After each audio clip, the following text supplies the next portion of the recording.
Motorcycle वालों के relief की बात कर लेते हैं। एक खबर चलाई थी हमने हेडलाइंस में। जी वर्दा बिल्कुल करते हैं। और इस वक्त जो है मुल्क में एक और तारीख साज काम हो रहा है। वो तारीख साज काम ये है कि हम हमेशा से देखते थे कि पेट्रोल पर एक सब्सिडी दी जाती थी और सबको वो इक्वल सब्सिडी मिलती थी। लेकिन अब मुल्क के हुक्मरानों को, शायद इकोनॉमिक टीम को और फाइनेंशियल मैनेजर्स को यह ख्याल आ गया है कि कुछ अक्लमंदी का मुजाहरा कर लें, कुछ होशियारी का मुजाहरा कर लें, कुछ दिमाग को इस्तेमाल कर लें। और उसी दिमाग को इस्तेमाल करते हुए अब नया प्लान सामने आ रहा है। अभी तक ये कंफर्म नहीं हुआ है, लेकिन मार्केट में सब रूमर्स सारी ये गर्दिश कर रही हैं और तमाम तर जो चीफ एनालिस्ट और इकोनॉमिस्ट हैं वो भी ये तजावीज़ पेश कर रहे हैं। इस वक्त जो आप सामने स्क्रीन पे देख रहे हैं, खुर्रम शहजाद बड़े मारूफ इकोनॉमिस्ट हैं, उन्होंने ये पूरा तजवीज़ तैयार की थी और उसमें वाज़ेह समझाया गया है कि अगर हम चाहें तो जो छोटे यूजर्स हैं, जो छोटे कंज्यूमर्स हैं, मोटरसाइकिल वाले हैं, रक्शे वाले हैं, उनको आप ज्यादा सब्सिडी दें।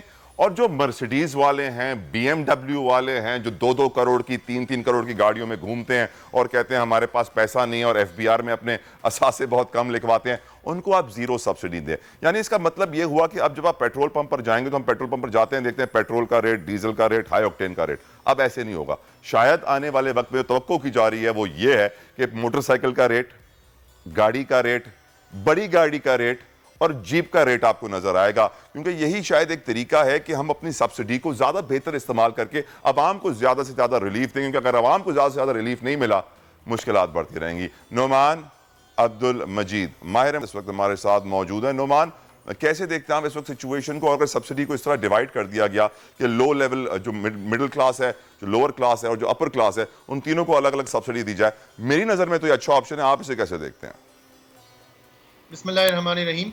अभी आप कुछ देर पहले एग्री पे भी बात कर रहे थे। जी जी। तो अगर आप एग्री का भी दुनिया का सब्सिडी मैकेनिज्म देखें, पाकिस्तान में एग्री की सब्सिडी कैसे होती है कि आप फर्टिलाइजर कंपनीज को सब्सिडी दे देते हैं और बाद में वो खाद बड़ा फार्मर इस्तेमाल करता है, छोटा फार्मर इस्तेमाल करता है, उससे कोई डिफ्रेंसिएशन नहीं होता। तो होता ये है कि हमारा जो ओवरऑल मुल्क का सब्सिडी का निज़ाम, जैसे अभी आपने बड़ी गाड़ी और छोटी गाड़ी की बात कही, बिल्कुल इसी तरह हमारे यहाँ 50% जो ज़मीन है हमारी, जो एग्री लैंड है, वो जो बड़े लैंड ओनर्स के पास है। और इसके अलावा जो छोटा लैंड ओनर है उसको छोटे छोटे जो है ज़मीन के कतात मौजूद हैं। लेकिन जब एग्री की सब्सिडी मैकेनिज्म आता है तो उसको इस तरीके से स्ट्रक्चर किया जाता है कि भाई उसमें बड़े और छोटे फार्मर में कोई डिफ्रेंसिएशन नहीं होती। बिल्कुल यही फिलॉसफी हमारी गाड़ियों के हवाले से भी है कि हमारे यहाँ पेट्रोल पर अगर कोई सब्सिडी है तो बड़ी गाड़ियों पर है और छोटी गाड़ियों पर सब पे बराबर है। तो देखिए, इन प्रिंसिपल तो यूनाइटेड नेशंस ने, वर्ल्ड बैंक ने इस पर काफ़ी रिसर्च की है और उन्होंने ये बताया है कि ये बहुत ज़रूरी है कि चूँकि दुनिया की हर गवर्नमेंट की जो फिजिकल स्पेस होती है, सब्सिडी की गुंजाइश होती है, बहुत ही कम होती है। अनलिमिटेड पैसा किसी गवर्नमेंट के पास नहीं होता। तो चुनाचा ज़रूरी होता है कि आप जो है इसमें भी डिफ्रेंसिएशन करें कि आप किस सेगमेंट को फ़ायदा पहुंचाना चाह रहे हैं। यानी आप छोटी गाड़ी देने वाले को, आप मोटरसाइकिल वाले को फ़ायदा पहुंचाना चाह रहे हैं। और साथ ही साथ आप ये भी देखें, मैं थोड़ा सा एग्री के कॉन्टेक्स्ट में बात करूंगा क्योंकि बात सब्सिडीज़ की हो रही है कि आप किस मकसद के लिए सब्सिडीज़ दे रहे हैं। सब्सिडीज से क्या ये हो रहा है कि आपकी फूड सिक्योरिटी में इंप्रूवमेंट आ रही है, क्या आपकी फूड की इन्वेस्टमेंट बेहतर हो रही है, क्या आपकी सॉइल की मैनेजमेंट बेहतर हो रही है, लैंड मैनेजमेंट बेहतर हो रही है। इसका नाम कहा गया है रीपर्पजिंग। यानी देखा ये जाए कि जो सब्सिडी का निज़ाम है वो अपने मकासद को अचीव कर भी रहा है कि नहीं कर रहा। अगर मिसाल हम ये पेट्रोल के हवाले से ही बात करें, अगर सब्सिडी देने का मकसद ये है कि आवाम को फ़ायदा हो, तो ज़ाहिर है कि लैंड क्रूजर चलाने वाला तो आवाम में शामिल ही नहीं है। तो भाई उसका मतलब ये है कि सब्सिडी का मकसद ही अचीव नहीं हो रहा। तो आपने जो भी सब्सिडी देनी है, ये देखना है कि उसका मकसद अचीव हो और उसका तरीकेकार यही है कि आप आइडेंटिफाई करें कि जिस सेगमेंट को आप सब्सिडी देना चाह रहे हैं उस तक पहुंचे। लेकिन की क्वेश्चन ये है कि ये आप इंश्योर कैसे करेंगे। अभी आपने खुद बात कही कि भाई गवर्नमेंट ख्वाब खरगोश में सो रही है और क्या नाम है वो जाली अद्वियात भी बिक रही हैं और किसानों को पैसे भी नहीं मिल रहे और एक तरफ किसान ये कह रहे हैं हमारी गंदम की फसल का। तो इसके लिए तो आप समझ सकते हैं कि कितना मेटिकुलस डिटेल मैकेनिज्म की जरूरत है कि भाई आप जो है पेट्रोल पे, और कि भाई ये जो पेट्रोल बिक रहा है ये वाकई उस बंदे के पास जाए जो स्कूटर वाला है, वरना तो ये होगा गाड़ी वाला 5 पर्चियां बनवा लेगा।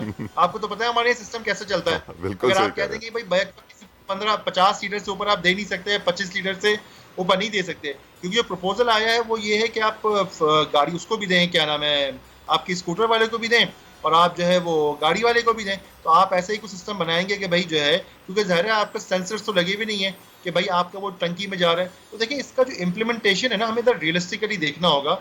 मैं समझता हूँ ये थ्योरेटिकली तो बहुत अच्छा आइडिया है, लेकिन इसका इम्प्लीमेंटेशन में मुझे खदशा ये है कि बाद में बेतहाशा करप्शन भी होगी, मिसमैनेजमेंट भी होगी, क्योंकि कोई चेक एंड बैलेंस नहीं होगा। Very well said Numan, and I completely agree with you कि इसकी इम्प्लीमेंटेशन में बड़े प्रॉब्लम्स आएंगे, लेकिन where there is a will there is a way. अगर नीयत साफ हो तो मंजिल आसान हो जाती है, और उम्मीद करता हूँ कि इसकी इम्प्लीमेंटेशन होगी। नुमान, एक और बहुत इंपॉर्टेंट क्वेश्चन है आपसे।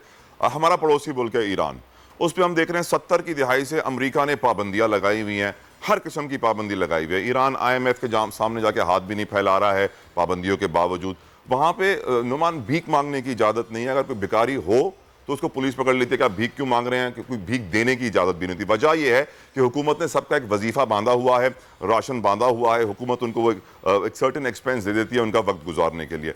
क्या वजह है कि पाकिस्तान में हम कोई पाबंदियों का इतना शिकार नहीं जितना ईरान था, लेकिन फिर भी ईरान आज कहाँ से कहाँ पहुँच गया, उनकी इकोनॉमी कहाँ खड़ी है इतनी पाबंदियों के बावजूद, और हम जहाँ कोई पाबंदियाँ नहीं है। हमारे जो फाइनेंशियल मैनेजर्स हैं, क्या वजह है कि हमारी फिस्कल स्पेस को मैनेज नहीं कर पा रहे हैं? क्या आप समझते हैं कि उनकी नीयत का फुकदान है? नीयत ही नहीं है कि वो पाकिस्तान की मईशत को ऊपर ले जाना चाहते हैं, मुआशी मसाइल खत्म करना चाहते हैं, या फिर कोई और रीजन है? नुमान, तो इसमें हमारे यहाँ आप तो कराची से हैं, तो आपको पता है कराची में एक मुहावरा चलता है कि यहाँ सब कुछ चलता है, तो और फिर कहते हैं जहाँ सब कुछ चलता है वो मुल्क ऐसा ही चलता है। तो बिल्कुल हमारे यहाँ वही वाला मामला है कि जो मुल्क में सब कुछ चलता है ना, यहाँ पे किसी किस्म की जो कि पाबंदी नहीं है। और पाबंदी एक वो होती है जो बैरूनी ताकतें लगाती हैं, कुछ पाबंदियाँ इंसान ने खुद अपने ऊपर भी लगानी होती हैं कि हमने अपने मुल्क को, अपनी कौम को कैसे चलाना है। तो हमारे यहाँ तो ये एलीट इकॉनमी है, अशराफिया की इकॉनमी है कि आपका जो है, जो गरीब आदमी है, वो जो आपका जो मजदूर है, वो $50 $25 जो है ना अपने घर वालों के राशन के लिए खर्चा पानी भेजता है, और यहाँ पे हज़ारों लाखों डॉलर मनी लॉन्ड्रिंग से, हुंडी से, हवाले से बाहर निकल जाते हो हैं। जाती है, बेतहाशा इंपोर्ट भी हो जाती है। बात यह है कि देखें, इकोनॉमिक प्लानिंग जो होती है ना, अगर आप इकोनॉमिक प्लानिंग में कभी भी कोई ओवरनाइट सोल्यूशन नहीं होता। जी। आप अगर आज एक प्रॉपर इकोनॉमिक प्लान बनाए, बेहतरीन इकोनॉमिक प्लान की बात कर रहा हूँ, और उसको प्रॉपर इम्प्लीमेंट करें, तो उसके रिजल्ट आने में कम से कम 6 महीने से साल लग में आपको जो उसके असरात होंगे वो नजर आना शुरू होंगे। Right Numan, I am really sorry, time की थोड़ी सी पाबंदी है कितना कलामी की। मैं आपका बहुत बहुत शुक्रिया। नुमान अब्दुल मजीद माहिर मुआशियात हमारे साथ मौजूद है, और वाज़ेह कर दिया उन्होंने कि प्लान बनने के बाद साल कम से कम लगेगा इंप्लीमेंटेशन में, और पेट्रोल के ऊपर भी इंप्लीमेंटेशन कैसी होगी नहीं मालूम है, किसानों के मसाइल कब हल होंगे नहीं मालूम है। खुदारा हुक्मरानों के सामने हाथ जोड़ते हैं, इस मुल्क के मसाइल हल करें, मईशत के मसाइल हल करें, किसानों के मसाइल हल करें, नहीं तो वही होगा मदीना मुनव्वरा पर भी जाकर हमें अदब आदाब भूल जाएंगे और हम कौम नहीं रहेंगे, हुजूम बन जाएंगे। सब्सक्राइब करें और बेल दबाएं ताकि कोई खबर रह न जाए।